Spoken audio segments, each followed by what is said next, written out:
పాడి పంటలు ఛానల్ని చూస్తున్నటువంటి రైతులందరికీ నా నమస్కారం. నా పేరు డాక్టర్ డి త్రిపాల్, శాస్త్రవేత్త, ఉద్యాన విభాగం, కృషి విజ్ఞాన కేంద్రం, పెరియవరం, వెంకటగిరి మండలం, తిరుపతి జిల్లా నందు పనిచేస్తూ ఉన్నాను. ఈరోజు మనము నిమ్మ, బత్తాయి తోటల్లో మేలైన యాజమాన్య పద్ధతుల గురించి తెలుసుకుందాము. నిమ్మ తోట అనేది పండ్ల తోటల్లో ప్రధానమైన పంటగా చెప్పవచ్చు. నిమ్మ, బత్తాయి తోటల సాగులో సమగ్రమైనటువంటి యాజమాన్య పద్ధతులు రైతులు పాటించవలసి ఉంటుంది.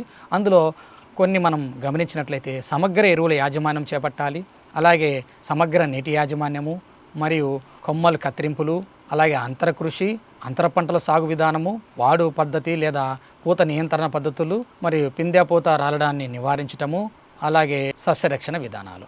ఇవన్నీ కూడా మనము జాగ్రత్తగా చేసుకున్నట్లయితే మంచి దిగుబడి సాధించడానికి వీలుంటుంది. మొదటిది సమగ్ర ఎరువుల యాజమాన్యం. సాధారణంగా రైతులు ఈ మధ్యకాలంలో కాంప్లెక్స్ ఎరువులు అంటే ఎక్కువగా 14 తర్వాత 3-19 అట్లా 3-4 రకాలు కలిసినటువంటి ఎరువులని తక్కువ సమయం పడుతుంది, కలపడానికి లేబర్ సమస్య ఉంటుందని చెప్పేసి వేసేస్తూ ఉన్నారు.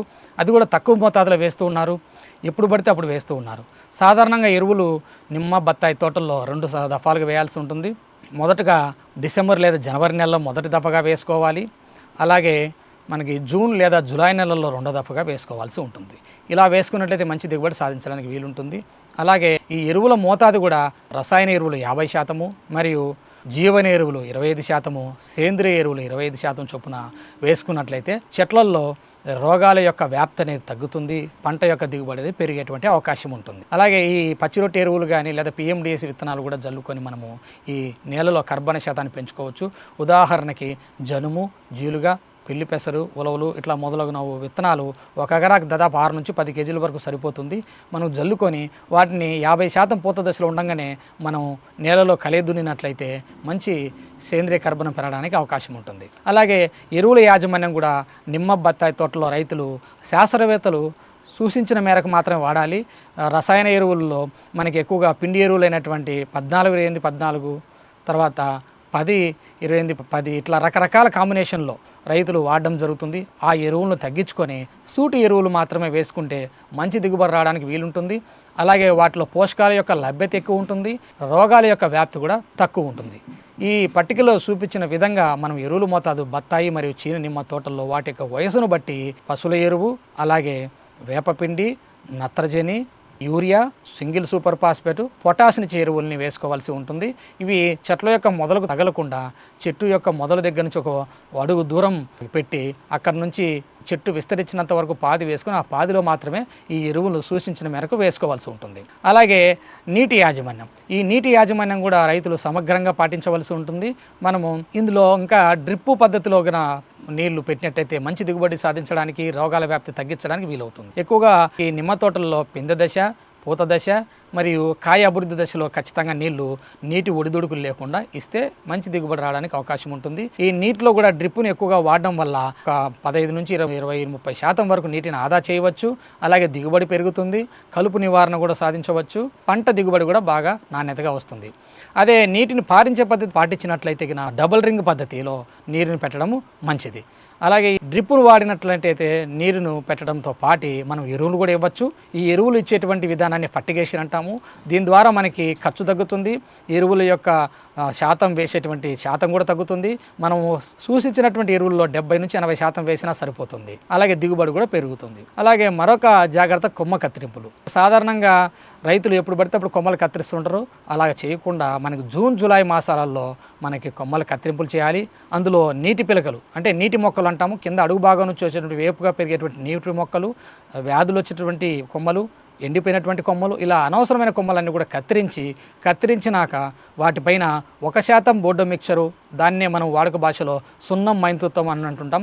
ఈ బోర్డో మిక్చర్ని మనము చెట్లపైన బాగా కొమ్మలన్నీ తడిసేటట్టు పిచికారి చేసుకోవాలి. అలాగే బోర్డో పేస్ట్ను కూడా మనం చెట్ల మొదలకి పూసినట్లయితే వివిధ రకాల శిలీంధ్ర వ్యాధుల్ని మనం కట్టడి చేయవచ్చు. లేదా ఈ సున్నం మైలుతుత్వం నీళ్ళు కలపలేని వారు కాపర్ ఆక్సిక్లోరైడ్ అనేటువంటి శిలీంధ్ర నాశినిని లీటర్కి 3 గ్రాముల చొప్పున కలుపుకొని చెట్లపైన పిచికారి చేసుకోవచ్చు. దాన్ని పేస్ట్ రూపంలో చెట్ల మొదలకు కూడా పూసుకున్నట్లయితే శిలీంధ్రాల నుంచి మనం తప్పించుకోవచ్చు.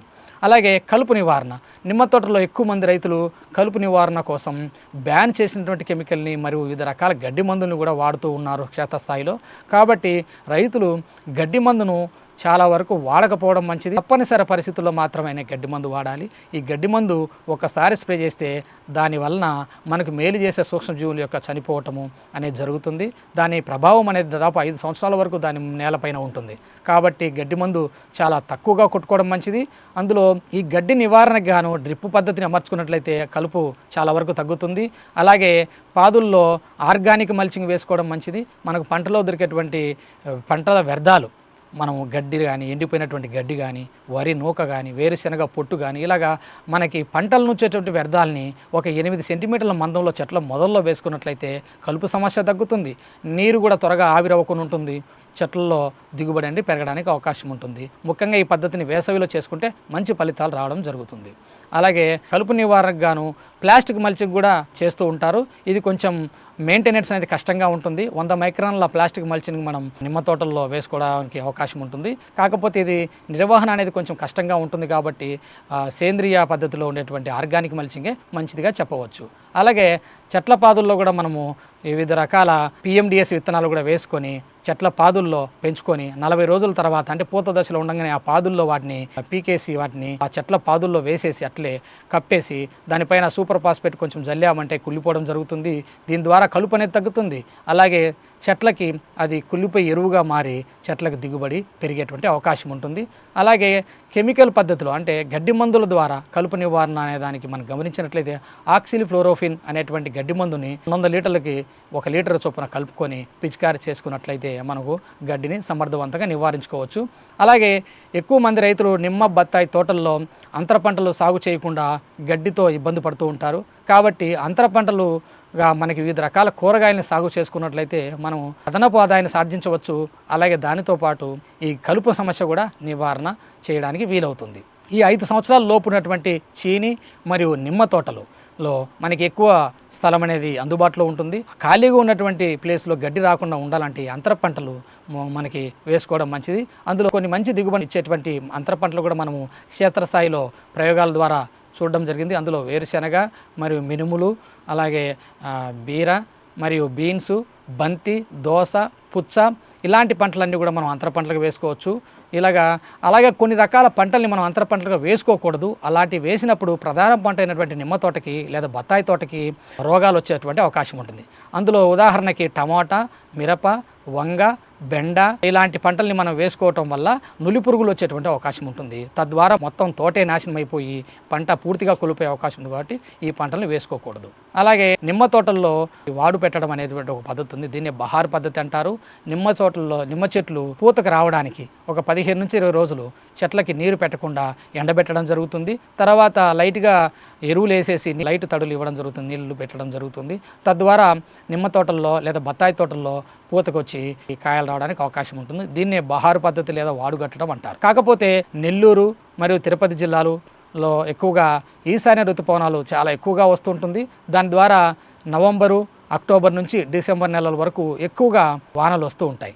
కాకపోతే ఈ నవంబరు, డిసెంబరు నెలల్లో అంటే ఈ నవంబర్, డిసెంబర్ నెలలో పూత వచ్చి వేసవిలో కాయ రావడానికి అవకాశం ఉంటుంది. ఇలా వేసవిలో వచ్చేటువంటి కాయకి రైతుకి అత్యధిక దిగుబడి, అత్యధిక రేట్ అనేది రావడం జరుగుతుంది. కాబట్టి రైతులు ఎక్కువగా వేసవి పంట పైన ఫోకస్ పెడుతూ ఉంటారు. కాబట్టి ఈ వాడుక పద్ధతి లేదా వాడుగట్టే పద్ధతి, బహార్ పద్ధతి అనేది ఈ నవంబర్, డిసెంబర్లో మనం ప్రకృతి సిద్ధంగా చేయలేము. కాబట్టి చీనీ నిమ్మ పరిశోధన స్థానం తిరుపతి వారు ఒక సాంకేతిక పరిజ్ఞానాన్ని కనుగొనడం జరిగింది. నిమ్మలో పూత నియంత్రణ కొరకు జూన్ నెలలో జిబ్రెల్లిక్ ఆమ్లం 20 లీటర్ల నీటికి 1 గ్రాము చొప్పున కలుపుకొని పిచికారి చేసుకోవాల్సి ఉంటుంది. రెండో దఫగా సెప్టెంబర్ నెలలో సైకోసెల్ అనేటువంటి ద్రావణాన్ని మనం 20 లీటర్ల నీటికి 40 ml చొప్పున కలుపుకొని పిచికారి చేసుకోవాల్సి ఉంటుంది. అలాగే మూడో దఫగా అక్టోబర్ నెలలో 13,045 లేదా పొటాషియం నైట్రేట్ని లీటర్ నీటికి 10 గ్రాముల చొప్పున కలుపుకొని పిచికారి చేసుకున్నట్లయితే మనము ఈ నిమ్మలో పూతని ప్రేరేపించినట్లు అవుతుంది. తద్వారా మనకి వేసవిలో అధిక దిగుబడి రావడానికి, తద్వారా మంచి రేటును పొందడానికి అవకాశం ఉంటుంది. అలాగే చీనీ మరియు నిమ్మ తోటలు ప్రధానంగా పిందె, పూత రావడం జరుగుతుంది. దానికి వివిధ రకాల వాతావరణ పరిస్థితులు మరియు హార్మోను సమస్యలు కారణం చెప్పవచ్చు. ఈ కారణాలు ఏవైనా ఈ సమస్యను నివారించడానికి మనం ప్లానాఫిక్స్ అనేటువంటి హార్మోన్ ద్రావణాన్ని 1 ml 4.5 నీటికి కలిపి పిచికారి చేసుకున్నట్లయితే ఈ సమస్య నుంచి మనం అధిగమించవచ్చు. ఈ విధంగా యాజమాన్య పద్ధతులన్నీ చీనీ మరియు నిమ్మ తోటల్లో రైతులు పాటించి తద్వారా అధిక దిగుబడులు సాధిస్తారని ఆశిస్తూ ఈ అవకాశం నాకు ఇచ్చినటువంటి పాడి పంటల ఛానల్ వారికి నా ధన్యవాదాలు.